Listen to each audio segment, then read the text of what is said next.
किसी ने बहुत ही खूबसूरत बात कही है कि खुश रहने का ये मतलब बिल्कुल नहीं कि सब कुछ ठीक चल रहा है, बल्कि उसका मतलब तो ये है कि आपने दुखों से ऊपर उठकर जीना सीख लिया है। नमस्कार, राम राम, सत श्री अकाल। मैं आपका दोस्त, आपका भाई आलोक कुमार गुप्ता। एक बार एक बूढ़ी अम्मा होती हैं। उनकी उम्र लगभग 100 वर्ष हो चुकी होती है और जिस दिन उनकी डेथ होती है उनको यमराज नहीं, उनको स्वयं देवदूत देने आते हैं। उनसे कहते हैं कि माता जी, आपकी उम्र 100 वर्ष से ज़्यादा हो चुकी है और आपने अपने जीवन भर संघर्ष किया और लोगों की हमेशा भलाई के लिए बहुत अच्छा काम किया आपने। आपकी वजह से लाखों लोगों की ज़िंदगियाँ जो है संवर गई, कितने लोग खुश थे और आपने समाज को बहुत कुछ दिया है। तो आपकी इसी बात को लेकर स्वयं नारायण ने मुझे आपको देवलोक बुलाया है, आपको स्वर्ग में रखा जाएगा। तो आप बताइए, आपको स्वर्ग में चलना है या नरक में चलना है? तो माता जी कहती हैं कि मुझे दोनों देखना है। वो सिर्फ देने को स्वर्ग ले आए थे, पर माता जी कहती हैं मुझे दोनों देखना है। तब उनसे वो कहते हैं, तो माता जी खुद ही कहती हैं कि आप पहले मुझे स्वर्ग दिखाएंगे या नरक दिखाएंगे? तो कहते हैं कि माता जी, हम आपको पहले नरक के रात के पास ले चलेंगे, उसके बाद वहाँ से स्वर्ग का द्वार आता है, देवलोक आता है, हम आपको वहाँ लेकर चलेंगे। तो चलते हैं। और जैसे नरक के पास पहुँचने वाली होती है, ऐसे ही वहाँ पर जब देखती हैं माता जी, जब नरक पहुँच जाती हैं और वहाँ देखती हैं, वहाँ पे हर तरफ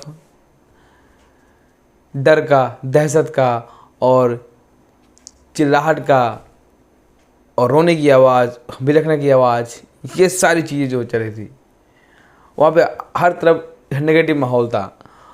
और वहाँ पर माता जी देखती हैं कि 100 फीट के ऊपर करीब जो है एक हांडी लटक रही थी, एक बर्तन लटक रहा था, बहुत बड़ा था, और एक चम्मच लटक रही थी। तो वो देख के माता जी के मन में कौतूहल सी हुई कि ये क्या है। फिर उसकी माता जी एक किसी से पूछती हैं कि यहाँ पे लोग इतना रो क्यों रहे हैं, चिल्ला क्यों रहे हैं, इतना बिलख क्यों रहे हैं? तो वो कहते हैं व्यक्ति माता जी से कि माता जी, हमें खुशी इस बात की है कि यहाँ खाना बढ़िया मिलता है, लेकिन हमें दुख इस बात का है कि सैकड़ों फीट ऊपर है और हम इसको खा नहीं सकते। माता जी कहती हैं, ऐसा क्या? तो वो वहाँ से माता जी स्वर्ग की तरफ चली जाती हैं। वहाँ से जब देखती हैं तो वो जाकर देखती हैं, जब स्वर्ग पहुँचती हैं वहाँ पे देखती हैं कि वहाँ पर भी खूब सारे लोग हैं, सब खुशी से हैं, कोई यहाँ है, कोई वहाँ है। वहाँ परेशानी है, परेशानी वहाँ पर भी है, लेकिन वहाँ पे इतना रोना गाना नहीं था। वहाँ पे कुछ लोग हंस रहे थे, कुछ अपना हंसी मजाक कर रहे थे, कुछ लोग बैठे थे, कुछ लोग कुछ खेल रहे थे, कुछ एक्टिविटी कर रहे थे, कुछ सब कुछ ना कुछ कर रहे थे।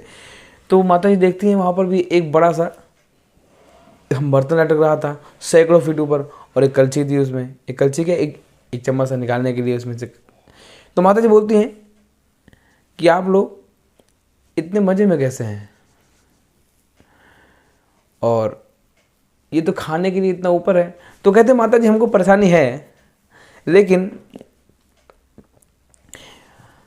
हम क्या करते हैं, हम खाने को जुगाड़ लगाते हैं, लेकिन आपको इसके बारे में बात करने के लिए वो जो वहाँ सीनियर बैठे, आप उनसे बात करिए। तो माता उनके जाती हैं, उनके पास कहती हैं, ये जो खाना इतने ऊपर लटक रहा है, इसमें तो बहुत अच्छी खुशबू आ रही है, क्या बना है? तो बोलते खीर बना है। खीर नरक में बना था। वो बोलते खीर बना है। तो माता कहती है, तो सैकड़ों फीट ऊपर आप लोग इसको खाते कैसे, आप पहुँचते कैसे वहाँ तक? तो कहते हैं व्यक्ति कि माता जी, खीर तो बहुत ऊपर है, लेकिन हमने आपकी धरती पर जैसे दही हांडी होता है, हमने खूब सारे नौजवान तैयार कर रखे हैं, जो एक के ऊपर एक चढ़कर और एक एक कोई जाता है और वहाँ से खीर लेकर आता है, और हम सब जो है खाते हैं। माता जी इतनी बात सुनते सारी बात समझ गई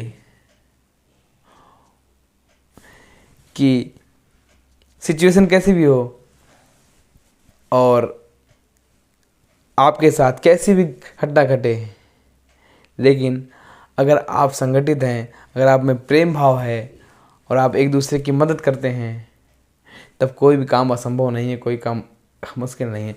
बस प्यार बांटते चलिए, लोगों को हमेशा मोटिवेट करिए, अच्छी बातें बताइए, अच्छा बोलिए, अच्छा सोचिए और हमेशा एक दूसरे की मदद करते चलिए, क्योंकि मदद करने से सामने वाले की मदद होती है और आपको खुशी मिलती है। और जहाँ पे लोग एक दूसरे की मदद करते हैं वहाँ पर कभी भी नेगेटिविटी आ ही नहीं सकती, वहाँ पर कभी नकारात्मकता आ ही नहीं सकती और वहाँ पर लोग हमेशा खुश रहते हैं। तो माता जी वहाँ से एक बात सिखाती हैं कि सिचुएशन कैसी भी हो, हैंडल करने वाला हमेशा विनर होता है। कि वो सिचुएशन को हैंडल कैसे करता है, क्योंकि नरक में भी वही सिचुएशन थी, वहाँ पर लोग आपस में लड़ रहे थे, नीचे आग जल रहा था, ऊपर कढ़ाई थी, वहाँ पे खीर बढ़िया बन रही थी, लेकिन कोई खा नहीं सकता क्योंकि संगठित नहीं है। वहाँ तक पहुँचे कैसे, वो इसी बात में मर जाते हैं। खुश रहते हैं कि यहाँ खीर बनी है, लेकिन मरते रहते इस बात में कि वहाँ के लाए कौन और आए कैसे हो। ये कहानी हमको यही मैसेज देती है कि हमको संगठित रहना है और हमेशा एक दूसरे की मदद करते हुए चलना है, क्योंकि कौन सा इंसान कब किसी काम आए कुछ भरोसा नहीं है। मदद करते चलेंगे तो ये ऐसी चेन बन जाएगी, हम एक दूसरे की मदद करेंगे और ये चेन जो है कभी काफिला बन सकता है कि लोगों की मदद बहुत ही बड़े पैमाने पर की जाए। क्योंकि हमारे भारत में, हमारे सनातन धर्म में लोगों की मदद करने की ज़्यादा तरफ ध्यान दिया गया है।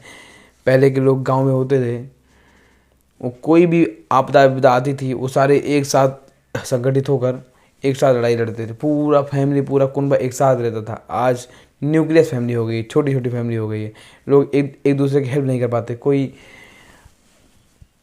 अमेरिका रह रहा है तो कोई भारत रह रहा है, तो कोई काठमांडू में रह रहा है, कोई कहाँ रह रहा है, कोई कहाँ, पूरा परिवार बिखरा पड़ा है। लेकिन हमको ऐसा नहीं करना, हमको संगठित होकर रहना है, चाहे परिवार हो या समाज हो या कोई भी हो। तो माता जी यही बात सिखाती हैं कि अगर हम संगठित होकर रहेंगे, एक दूसरे की मदद करते चलेंगे, तो कोई काम मुश्किल नहीं है, कोई काम असंभव नहीं है और इससे काम बहुत आसान हो जाता है और लोगों की बहुत ज़्यादा मदद होती है। आशा करता हूँ आपको बहुत बढ़िया लगा होगा। जो पार्ट आपको अच्छा लगा आप कमेंट में ज़रूर बताइए और चैनल को सब्सक्राइब कीजिए, वीडियो को लाइक कीजिए, आपका मन करे तो शेयर भी कर दीजिएगा। आपकी इच्छा मर्जी की मालिक आप हैं। मिलते हैं अगले दिन। नमस्कार, राम राम।